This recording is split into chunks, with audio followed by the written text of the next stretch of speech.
In a quiet town where everyone knew each other's names, the local bank stood as a pillar of the community. Its grand facade had witnessed countless transactions, from first paychecks to retirement savings.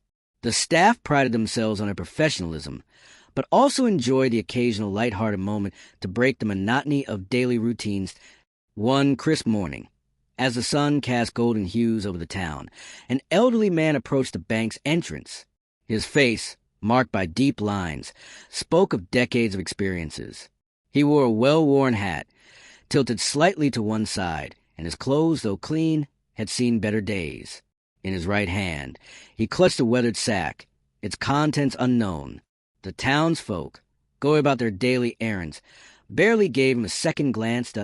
Inside the bank, the atmosphere was its usual blend of hushed conversations and the soft clattering of keyboards. Tellers attended to customers, while the manager reviewed documents in his glass-walled office. The sudden chime of the entrance bell drew momentary attention as the old man stepped in. His eyes scanned the room, settling on the nearest teller, a young woman with a warm smile. He approached her counter slowly, the sack swaying gently with each step.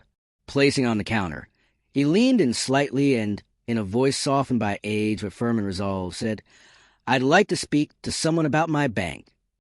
The teller, assuming he meant his personal account, responded kindly, "Of course, sir. Do you have your account number or identification with you?" He shook his head, a hint of a smile playing on his lips. "No, dear. I mean this bank. I own it." A brief silence enveloped the immediate vicinity. Nearby customers and staff paused, processing the unexpected claim.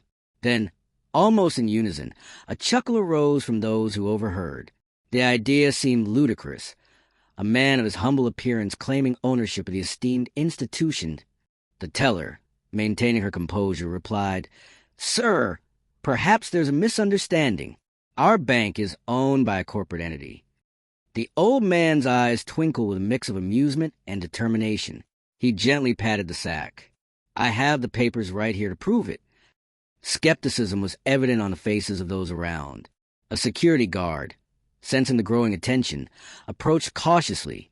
"Is everything all right here?" he inquired, his gaze shifting between the teller and the elderly gentleman. The teller nodded. "This gentleman claims to have ownership documents for the bank." The guard raised an eyebrow, clearly dubious. "Sir, perhaps you'd like to discuss this matter privately?" The old man nodded appreciatively. That would be best. He was escorted to a small meeting room, the sack never leaving his grip. Whispers filled the bank as employees and customers speculated about the peculiar situation. Some dismissed him as a confused elder. Others wondered if there was more to his story. Inside the room, the bank manager joined them, extending a hand. "Good morning, sir. I'm the manager here. I understand you have some documents you'd like to share." The old man shook his hand firmly. "Yes, thank you for seeing me." He placed the sack on the table and slowly untied the knot. From it, he produced a bundle of aged papers, their edges frayed and ink faded but still legible. He spread them out carefully. "These," he began, "are the original deeds and agreements from when this bank was first established. My grandfather was one of the founding members. Over the years, through inheritances and buyouts, ownership transferred to me." The manager adjusted his glasses, leaning in to examine the documents. His initial skepticism began to wane as he recognized official seals and signatures from decades past. The dates and names corresponded with the bank's history, details only someone with intimate knowledge would possess. "Sir," the manager began, choosing his words carefully, "these are indeed authentic-looking documents. However, ownership structures have evolved over the years. The bank underwent several mergers and acquisitions. It's possible that—" The old man interrupted gently. "I understand, but there were clauses in these agreements about retaining certain rights and shares, which were never nullified. I've consulted with legal experts who confirm that my claim has merit." A heavy silence filled the room as the weight of the revelation settled in. The manager realized that what initially seemed like a far-fetched assertion might have substantial grounding. Outside the room, the bank staff and patrons awaited with bated breath. The earlier laughter replaced by a palpable tension, whispers of curiosity and concern intertwined, creating an atmosphere thick with anticipation. The elderly man, once the subject of amusement, now commanded a newfound respect. His calm demeanor and unwavering confidence hinted at a depth of character and history that few had taken the time to see. The bank, a symbol of stability and trust, now faced an unexpected challenge to its very foundation. As minutes ticked by, the realization dawned upon everyone. The day's events were far from ordinary, and the ramifications of this encounter could ripple far beyond the bank's walls. He stood in that small meeting room with the same calm look on his face. His hands gently hovered over the old documents like they were priceless treasures. Because to him, the papers weren't just proof of ownership. They were proof of family legacy, written in ink that had aged with time but never lost its power. His voice didn't shake. Not once. Not even when younger, sharper, better-dressed men stared at him like he was either crazy or a genius. The bank manager stared at one of the pages for a long while. There was a logo on it that hadn't been used in decades. It was one of the earliest versions of the bank's emblem, back when it was still a community-run business. His eyes moved from one signature to another, then stopped on a name. Hiram Beckett, he whispered. That's your grandfather? The old man nodded slowly. He built the first safe with his bare hands, poured the concrete himself. And he made a promise, one that's still buried in your policy archives, whether anyone remembers it or not. The manager leaned back. Something in his expression had changed. He wasn't just entertaining a strange old man anymore. He was trying to solve a mystery that had been sleeping under his nose for years. Still, disbelief crept in. But, sir, I mean no disrespect, but these documents, even if authentic, are over 70 years old. That's a long time for any claim to stay active. The old man didn't flinch, not when protected by law and grandfathered into every contract that followed. You've all just forgotten how to read the fine print. Behind the glass walls, curious eyes were glued to the scene. People had stopped pretending to mind their own business. Even the senior teller, who'd been working at that branch for over 20 years, couldn't tear her gaze away. A few whispered among themselves about the strange man, about what he might really want. Some still thought he was just confused. Others were beginning to wonder if the bank had missed something big. The atmosphere was thick with a kind of nervous energy, the kind that buzzes when something unbelievable is unfolding right in front of you, and you're not sure if it's a dream or the start of scandal. The security guard, now pacing near the door, spoke quietly into his earpiece. Might need to call legal. This guy's not joking. A younger assistant manager had joined the meeting, flipping through the papers now with shaking hands. Sir, this clause, he said, pointing at a faded paragraph in one of the documents. This says that in the event of structural or corporate changes, original equity shares must be honored unless explicitly revoked in writing. The old man tapped the paper. And were they? The assistant shook his head. Not that I've seen. And if this holds up... He didn't finish the sentence, because everyone was starting to understand what it could mean. This wasn't just some nostalgia trip. This wasn't a lonely old man wandering in with bedtime stories from a forgotten era. This was potentially legal, financial, and historical. And it was unfolding right there in that very room. The bank manager rubbed his temples. Okay, let's assume for a moment that everything here is valid. What do you want from us? The old man smiled. Not a smug smile, but a tired one. What I want, he said slowly, isn't to take over. I'm not here to kick people out or change your signs. I'm here because I want acknowledgement. My family's name has been erased from every wall of this place, from the story, from the records. All I want is the truth restored, a share returned, a seat at the table, even if it's a small one. For a moment, no one said a word. Then the manager exhaled deeply. You realize this could trigger a chain of events. If your claim is verified, we're talking about legal review, corporate recalculations, shareholder meetings. I'm aware, said the old man. I didn't come here without doing my homework. He pulled a small notebook from his coat pocket, weathered, soft, full of handwritten notes. Names, numbers, dates, footnotes. Every inch of it was filled. The assistant manager looked at it like it was a relic from another world. In the front lobby, a few more customers were peeking in now. Even people who had finished their transactions were sticking around. One older woman leaned into a friend and said, "He looks like he's walked through 100 storms just to make it here." And that wasn't far from the truth. This man had spent years collecting lost papers, tracing back court records, even digging through local archives and handwritten ledgers at the city library. Most people his age were enjoying retirement. He was chasing down justice. Back in the room, the bank manager finally stood. "We'll need to verify everything, of course. But I can promise you this. We'll take it seriously." No more laughter. The old man looked into his eyes and nodded. There was no triumph in his face, just relief. As he was let out of the room, people parted for him like they suddenly realized he was someone important, not because of wealth, not because of status, but because he carried a truth on his back and had refused to let it be buried.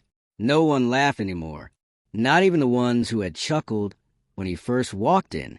Instead, they watched in silence as he walked out the same way he came in, slowly, with the sack in his hand and history in his heart. The old man stepped outside the bank, sunlight warming his shoulders, but his heart felt heavier than ever. The first battle was done, but he knew the war was just beginning. The documents had stirred something. People were no longer brushing him off, but that didn't mean they were ready to hand over a seat at the table. Not yet. Back inside, the bank manager shut the door to his office, his face pale. He held the papers like they were radioactive. The legal team was already being called. Phones rang. Emails were sent. Words like ownership conflict, legacy claim, and pending investigation spread like wildfire through the upper floors of the corporate chain. What started as a quiet Tuesday morning had turned into a storm. The assistant manager sat with a copy of one of the documents, still reading through the same paragraph over and over. "This changes everything," he muttered under his breath. Everything. That afternoon, the bank's corporate office sent a compliance officer to meet with the branch manager. She arrived with a briefcase, an iPad, and a skeptical smirk. "Let's not overreact," she said, flipping through scanned copies of the old man's papers. "Anyone can bring in dusty paperwork. We need proof, real legal proof." But even her tone softened as she kept reading. The dates, the signatures, the notarized stamps, they matched. They were all real. There was even a clause referencing a trust fund tied to the original founder's family, one that had never been closed. It had simply been forgotten. She leaned back in her chair and sighed. This could be a nightmare. Meanwhile, word had gotten out. Someone had whispered the story to a local blogger. By evening, the story had already started circulating online. Elderly man claims ownership of local bank with 70-year-old deeds. Some called him a hero. Others were convinced he was delusional. But almost everyone agreed it was fascinating. By the next day, a local TV station picked it up. A news van parked outside the bank. Cameras rolled. And the old man? He was sitting on the porch of his small home, drinking coffee, looking out at the world with the same calm eyes. He wasn't chasing fame. He was chasing truth. But truth doesn't come without a cost. A letter arrived at his doorstep, hand-delivered. It was from the bank's legal department.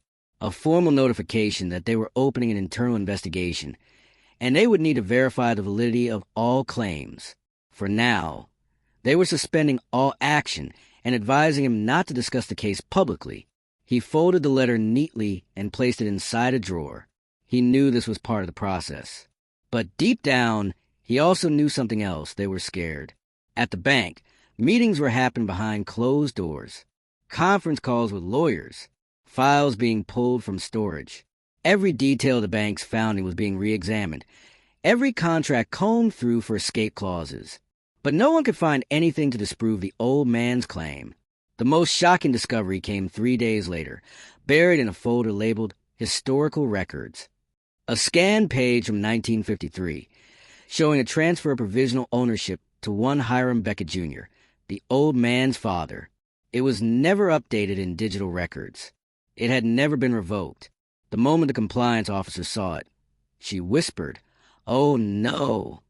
Now it wasn't just speculation. It was real.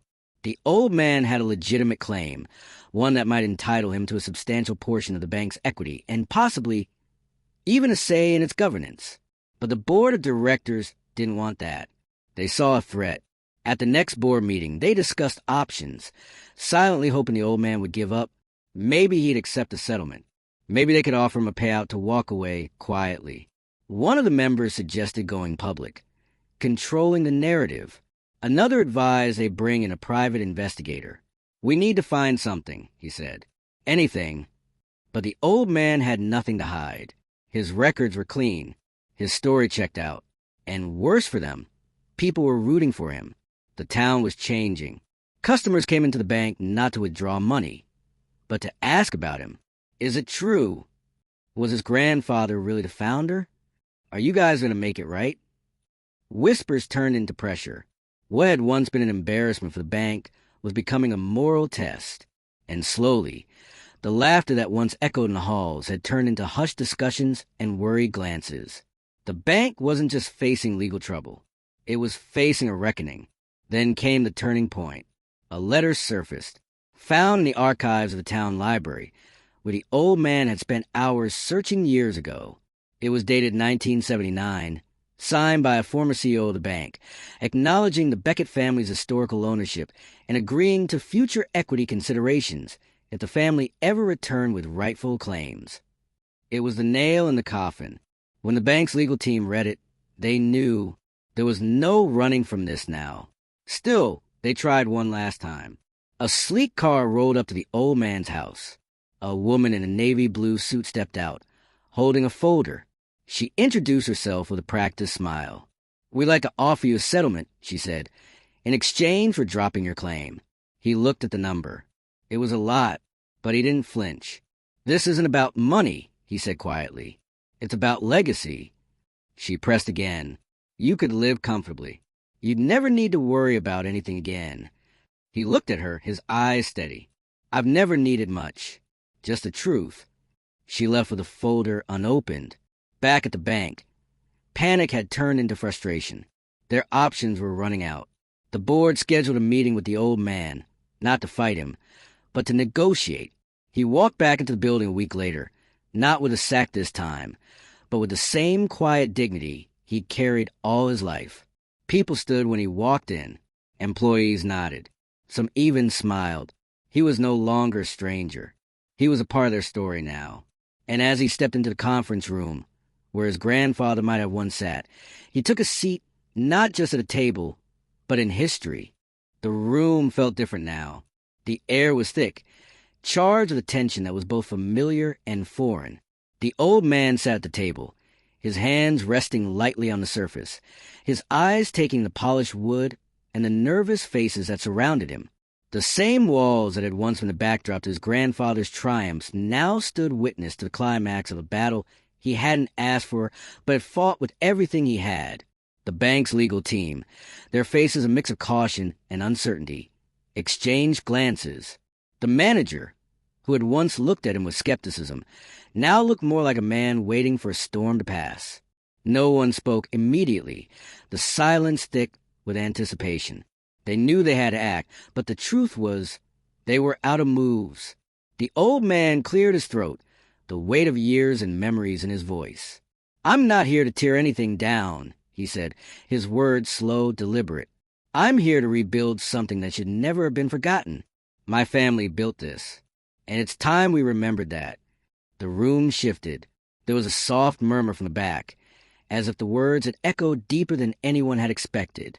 For the first time, the people in that room saw him not as the eccentric old man with outdated papers, but as a keeper of something bigger, something that had been overlooked, buried beneath layers of time and corporate growth. He wasn't just making a claim. He was reasserting a presence that had been erased by progress. The legal team shuffled papers, attempting to maintain their professional poise, but their hands betrayed them. The facts were clear now. The documents, the letters, the legal precedents. It was all lining up in a way they couldn't dismiss. They had no choice but to listen. The manager, his voice steady but with a hint of resignation, finally spoke. "You have every right to be here, and we're not denying that. But we're also a business. This isn't just about sentimentality. There are shareholders, employees, obligations."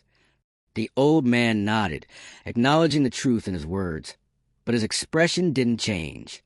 "I know what it means to run a business," he said quietly. "But this isn't just about numbers. It's about honor, about keeping promises." He leaned forward slightly, as if emphasizing every word. "Your corporation has forgotten the human side of things. The family behind this bank. What my grandfather started. It wasn't just about the wealth.